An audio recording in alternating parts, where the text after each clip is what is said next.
The Legend of Sleepy Hollow, adapted by C.J. Whitley, from the original story by Washington Irving.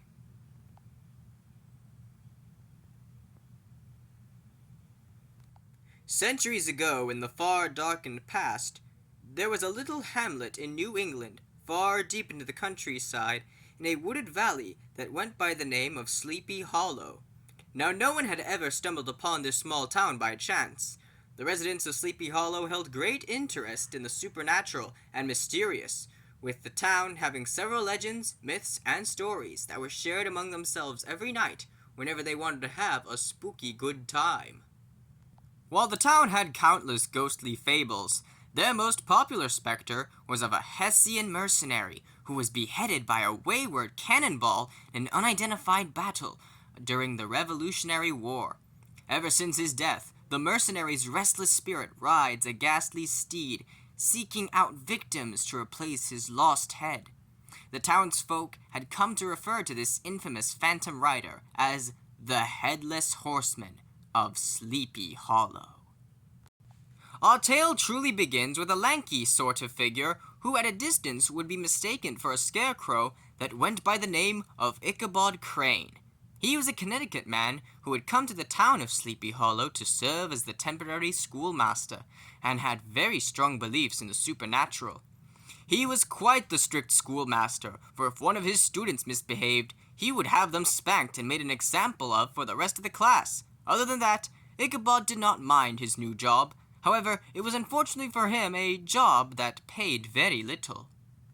Now this is where Katrina Van Tassel enters the picture. She was the only child of the wealthy Dutch-American farmer Baltus Van Tassel. Katrina caught Ichabod's eye, since he knew that if he wed her, he would have access to her father's inheritance, thus putting an end to his measly paycheck and giving him a new life of luxury. There were several men in Sleepy Hollow who also desired Katrina's hand in marriage, but none were more persistent than Abraham Van Brunt, or as everyone referred to him as Brom Bones. Brom was the town's rowdy, who was Ichabod's opposite in every way. Whereas Ichabod was sophisticated and treated himself and everyone else around him in a serious manner, Brom, on the other hand, was a fun-loving jokester with a sense of humor whom everyone enjoyed having around. Ichabod was lean and was never a fan of countryside work.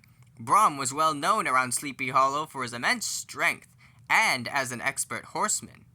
Despite these differences, both men had the same goal, in making Katrina their girl.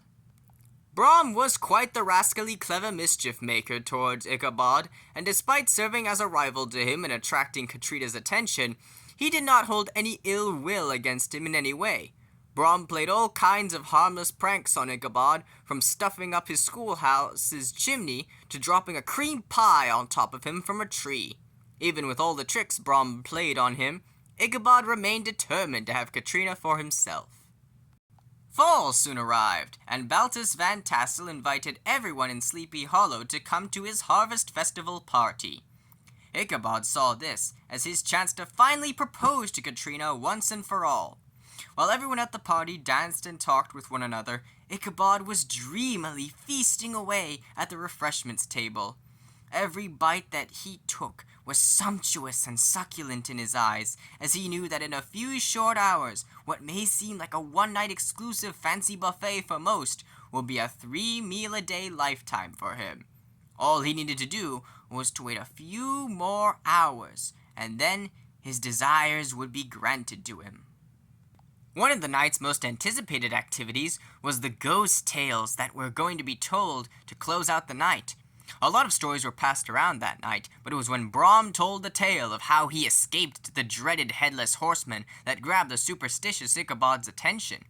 According to Brom, he managed to cross a wooden bridge in the woods of Sleepy Hollow, a bridge of which the horseman seemed very wary of going across, as if it was the undead mercenary's only known weakness. Once everyone who was invited to the party had left the Van Tassel residence, Ichabod made his proposal to Katrina. Unfortunately for him, it must not have gone as expected, as he went off depressed and downtrodden.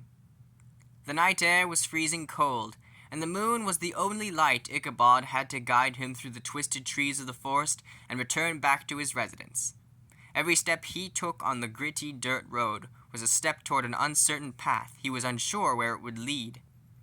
Little did he know was that this was going to be the last night he was ever going to spend in Sleepy Hollow. As he rounded a corner, he encountered a shadowy figure on horseback. Although he did not notice it at first glance, a closer inspection revealed to him that the rider had no neck or head to speak of. The figure was dressed in a Hessian trooper's uniform and sat on a monstrous mount of a massive size. But it was the sight of the rider carrying his demented severed head that genuinely shook Ichabod to the core. Indeed, the entity that stood before Ichabod was none other than the otherworldly, headless horseman of Sleepy Hollow himself. Without another thought, Ichabod shot off into the wind, with his headless pursuer chasing behind. No matter what direction or obstacle Ichabod took and avoided, the horseman was always one step behind. His heart beat faster and faster as he could feel the horseman's ride breathing on his neck, inches away from every large leap he took. As they moved toward the forest stream, Ichabod noticed something in the distance. It was a wooden bridge, the same exact one from Brom's story. Knowing what must be done to get rid of the crazed Hessian for good, Ichabod raced toward the bridge with his chaser trailing behind.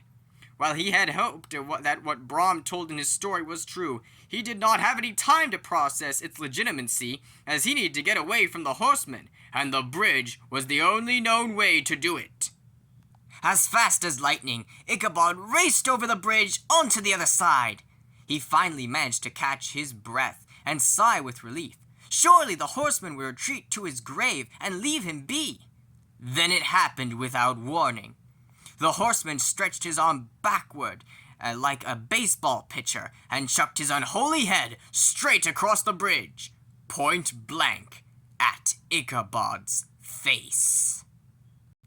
The next morning, everyone in Sleepy Hollow noticed that Ichabod was not at his residence. He didn't come for breakfast, and he didn't come for lunch either. The school kids arrived at the schoolhouse only to find no schoolmaster. Before long, it was then decided a search party was to go look for him. They did not need to search too far, as they managed to find all that they needed to let them know of what became of Ichabod Crane. His coat ruined by the muddy road, and the smashed remains of what was once a jack-o'-lantern. A few days after Ichabod's disappearance, Brom made a respectable and polite proposal to Katrina, and the two would proceed to happily wed each other in no time at all. When Brom received the news on what the search party had found in the woods, he exploded into a fit of extreme laughter, leaving the townspeople to wonder if Brom Bones knew more about what happened the night Ichabod vanished than they did. Although news would surface years later that Ichabod Crane was alive and well all the way in New York City, the residents of Sleepy Hollow, to keep the spirit of the Headless Horseman alive, like to believe that Ichabod Crane was spirited away by the horsemen. To this day, every Halloween time, the story has been passed down from the young to the old, and is a favorite among many a person. One thing is for certain, though. If you ever find yourself walking in the woods on a pitch-black night, with only the moon to guide you away in freezing temperatures, you better have a good escape plan with you. Otherwise, you shall become a part in the legend of Sleepy Hollow. Please like, comment, and subscribe. Happy Halloween, everyone!